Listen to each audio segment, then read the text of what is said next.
Now from the University of Okoboji, it's Okoboji Broadcast with Jeff Thee. Welcome to Okoboji Broadcast, everybody. I'm Jeff Thee here at the Dickinson County Museum. I have the director here with me, Mary Dreyer. Welcome once again. Thank you for welcoming me into the museum. Well, you're always welcome here, Jeff. I just kind of barge in. I just got my hands full of equipment, and I just kind of bam in. You know the routine. I know the routine. I know where we're going, but what I don't know is that I know we're talking about the City of Arnolds Park. We are, and today. you know why we're talking about that today, Jeff? Well, you've got a wonderful speaker, one of my favorite historians of the area. Mine too. Jonathan Reed is going to be talking about Old Town, downtown Arnolds Park. Tomorrow night, Thursday night at 7 o'clock here at the museum, Jonathan is going to be continuing our super popular History Lives series. This time it's going to be on the actual town of Arnolds Park. And I've seen part of this presentation before, and I just ate it up because Arnolds Park is near and dear to me. Well, and you know, we think of Broadway now, you know, with a series of bars and restaurants, and of course the Emporium sitting there and so forth, and of course down the road Arnolds Park Amusement Park, but it didn't always look that way. No, I mean there was a train track running right through the town and just all sorts of things. Yeah, it's what I really appreciate about Jonathan's presentation, and I wanted to let people know, you know, it's easy to say, well, I remember when such and such a business was here, or here, or here, or here. But until you actually see what it was then, as compared to what it is now, you don't really know. And one of the things that Jonathan will do in this presentation is he will share photos of the way it used to be in downtown Arnolds Park. Okay. And he'll also show at the same time photos of the way it is now, so we can actually place what used to be where. Well, a lot of those original buildings, you know, what's now, you know, Captain's and so forth, are same building, different things inhabiting it. You know, I think probably only some of the newer buildings are where Rubens used to be, and Nautical is now, you know, and refurbished and everything. But those up and down Broadway, all the brick and everything, that's the way they were decades ago. And Arnolds Park was a thriving community with all the businesses a thriving community needed to have. Yeah. So you said you have some random stuff for me, which is unusual for us because usually we are right on task with and bullet points all the way up and down. We have a teleprompter going with our spiel. I prompt you and you prompt me. And oh, it's great. It's great. No, I've been interested in Arnolds Park and finding more information about it. And I happened across something that was really interesting yesterday. And this came out of our research files, which are available for people to use here. Indeed. This is a 1941 paper called The News from Arnolds Park. I did not know that Arnolds Park had a newspaper. We're well familiar, of course, the Spirit Lake Beacon. And the Milford Mail. And the Milford Mail. And the Lake Park News. Yes. And even Terrell had a newspaper, but I did not know that Arnolds Park had a newspaper until I found this yesterday. And this is when in 1941? It is January 17th of 41. Okay. And what's cool, it's a very small paper. It's like one big sheet, split into 4 pages. Okay. The ads are cool. Pew Standard Service was in Arnolds Park. Dr. Ward, who was a medical doctor, also examined eyes. I know that his office was right across the street from Lake Minnewaska, kind of across from Oak Hill Marina. Oh, okay. Yeah. All right. There was the Atchison Lumber and Fuel Company. I see Buy Your Coal here and save. Yes. There was Bonnie the Barber at Chaplin's Barber Shop. What else was there? The L.E. Williams Drug Store that sold paints, varnish, oils, and glass. There was the Allen Ice and Coal Company. And I think, you know, the story of the ice harvest, one of the big stories we always tell around here is that there is an ice truck on the bottom of the lake in Smith's Bay, right? I've seen the video, yes. It was an Allen ice truck. Ah. Yeah. And it's a Ford. I've seen the emblem. It a Ford? It is, and the key is still in the ignition. No kidding. Yeah. No kidding. that's a treasure. Yes, it is. It's a real treasure. And last but not least, we have Man Smith's Food Store. Arnolds Park actually had a grocery store. So where you could buy your Ivory soap and Crisco and Kirk's hard water toilet, 3 large bars. Now that is a mystery to me. But yeah, I couldn't even venture a guess. Do we know where that was? Man Smith's Food Store. I know it was on Broadway. Okay. I can't tell you exactly where, but it was on Broadway. Okay, very good. Yeah. So any other tidbits in there that surprised you, or well, one was super interesting, and it's the obituary of Mrs. M.J. Smith. You know, Smith's Bay, the Smith family. Sure. R.A. Smith wrote the definitive history of the area in 1902. M.J. was R.A.'s brother, so Mrs. M.J. Smith would have been R.A. Smith's sister-in-law. Okay. She was one of the early pioneers here. Let me just read a bit, because this is really, really interesting. And again, this paper's from 1941. Right. As Nettie Robb, she was born to Mr. and Mrs. James Robb in New York. When she was a small child, her parents moved their family west and stayed in Illinois for 3 years. Then they moved to Iowa, where she grew to womanhood. She was 20 years old when her family decided to move to the new and wonderful Lake Country in northwest Iowa. The party of 15 came direct to the lakes and spent the first winter in a log cabin and granary on the farm, now known as the airport. The Okoboji Summer Theater. Yes. In the group were Mr. and Mrs. James Robb and their family, including Nettie and John, the A.L. Sawyers, the Henry Freemans, and the Dell Sawyers. In the spring of 1870, they took up land on Spirit Lake. Nettie Robb met M.J. Smith soon after their arrival here, and they married in 1870. Mr. Smith and his brother R.A. Smith had been among the first to come to the lakes after the massacre. M.J. Smith had turned a land warrant in for a large tract of land on the lakes, now most of the town of Okoboji, and was one of the leaders in the new community. The young Smiths lived on Fort Dodge Point, the home of his parents, who were then visiting their old home in the east. In 1873, the young Smiths built a magnificent home on a high hill overlooking East and West Okoboji Lakes, where the two joined. It was and still is the largest and most beautiful family home here. Do you remember that house at all? I don't. It was where Smith's trailers are now. Oh, okay, yeah. And that is overlooking, isn't it? Yeah, okay. Yeah, I don't remember it, but I know I've seen photos and it was magnificent. Yeah. Absolutely magnificent. Victorian with lots of turrets and cool carvings and things. It was very cool.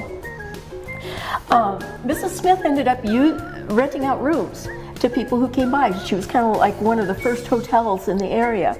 And she would cook, and she was known for her good cooking. And, you know, she was a real pioneer woman, and she didn't die until 1941. Yeah. You know, how cool it would have been to know her. And her descendants still live here. Yeah, exactly. And Smith's Bay is named after the family. Exactly, yeah. I mean, the legacy carries on. Yeah. Absolutely. Yeah. Let me show you one other thing, Jeff. Okay. And this came out of another book. This is called Arnolds Park at Lake Okoboji, 10 Loves, A Picture History. And this is by Peggy Smith, Mrs. Art Smith. Okay. And this is kind of interesting. It's more than kind of interesting. Have you ever wondered what happened to Abby Gardner's cabin right after the massacre? Yeah, you know, I have. And have you figured out anything? I got nothing. You got nothing? Well, you'll have something after this. Okay, good. Well, this is why I stopped in, yes. Yeah, this little article is called Benefactor or Greedy Schemer. Was the first owner of what is now Arnolds Park a minister, a lawyer, or a doctor? A scholarly college graduate or a land speculator? What do you think? I will continue, Jeff. No, please continue, yes. Dr. J.S. Prescott was all of these, and perhaps more. Arriving a month after the massacre, he brought money from Eastern backers and attempted to lay claim to a lot of land, including the Luce and Gardner land. Indeed, many of the first settlers came to the lakes intending to make money by selling town lots. Dr. Prescott's letters of 1858, now preserved by the State Historical Society, reveal his plans to claim the most important and valuable point on the lakes and to lay out the town which he would name Okoboji.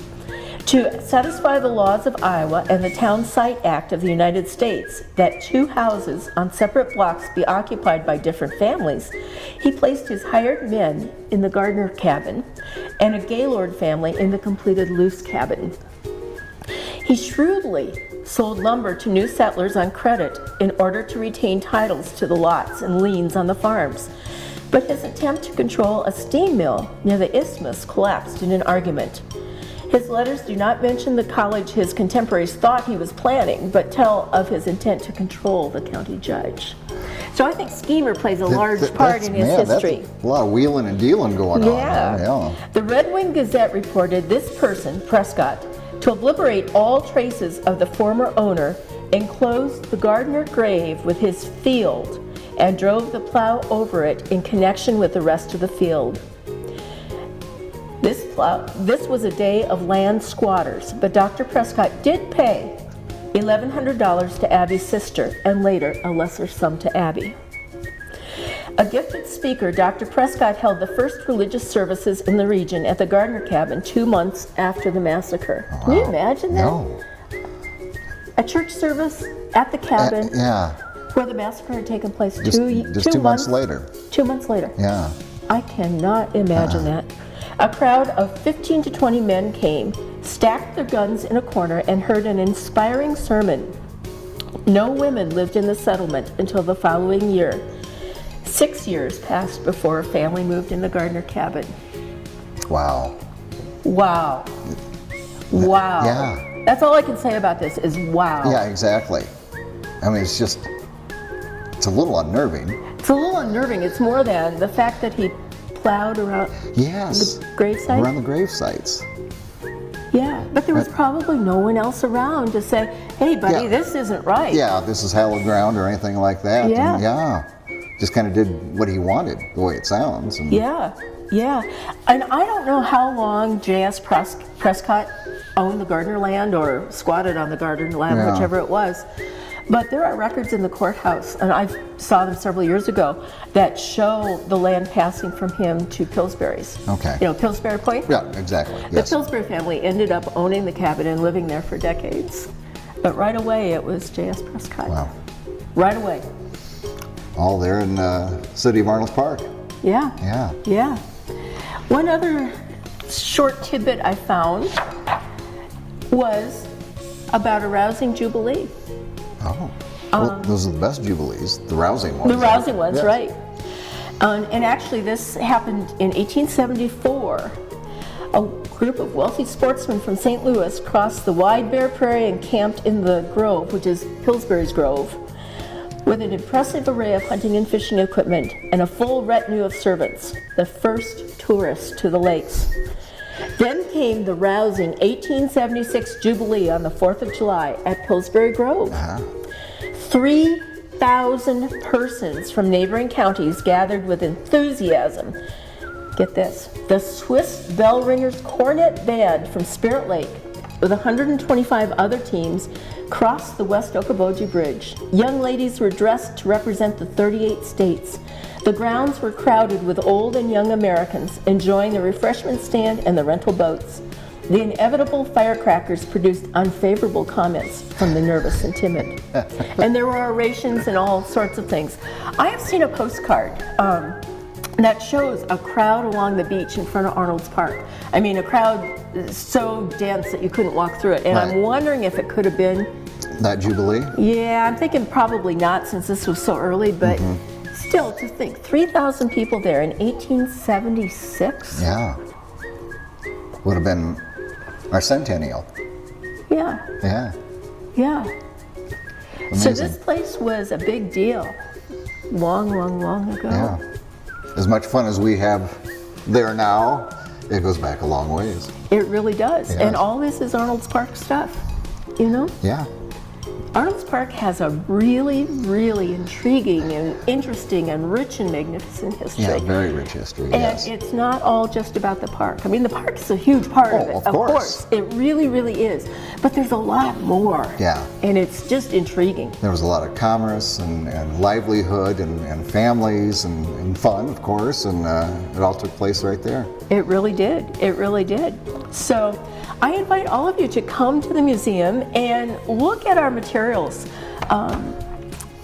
There's so much good stuff to find out. Yeah. Every time I look in the resource room, I find new stuff.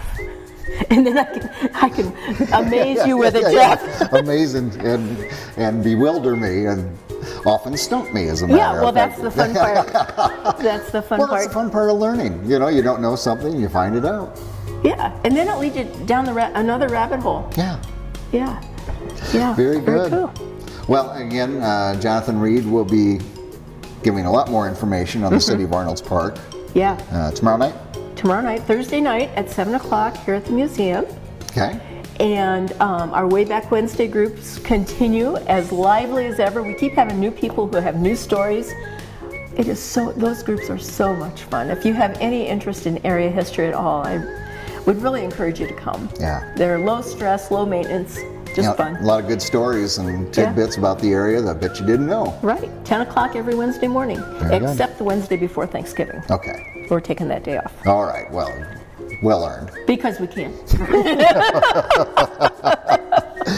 All right, my friend. Well, thank you for informing me of things in the City of Arnolds Park and the history of it, and I always appreciate it and certainly enjoy it. Yes, I do too. And for the audience, I just have to say that it is November 2nd, and Jeff is wearing his shorts. I did wonder if he was going to be wearing shorts or long pants since it's November, but it's the shorts. I always try to get to the 1st of November, and if I get bonus days with warm temperatures, it's shorts, baby. Because it can be a long winter. Yeah. All right, my friend, again, thank you. Appreciate it very much. Thanks, Jeff. Absolutely. Mary Dreyer again here from the Dickinson County Museum. Stop in for Way Back Wednesdays. Of course, Jonathan Reed tomorrow night right here in this space. We thank her for being with us. We thank you for watching us right here on Okoboji Broadcast. Okoboji Broadcast from the studios at historic Arnolds Park Amusement Park is brought to you in part by the Scott Troutman State Farm Agency in Spirit Lake, Quest Wealth Management, a financial advisory practice of Ameriprise Financial Services, advisor Jan Spielman, AJ Spielman, and Erica Wachholz. The headquarters of the University of Okoboji is at the Three Sons, open Monday through Saturday 10 to 5 and Sunday from 10 to 4. Bank Midwest, dream big, plan wisely, live well. Lakes Regional Healthcare and Avera Partner. Ruthven Locker at the Lake, where carnivores are welcome on Hill Avenue in Spirit Lake. Beck Engineering in Spirit Lake.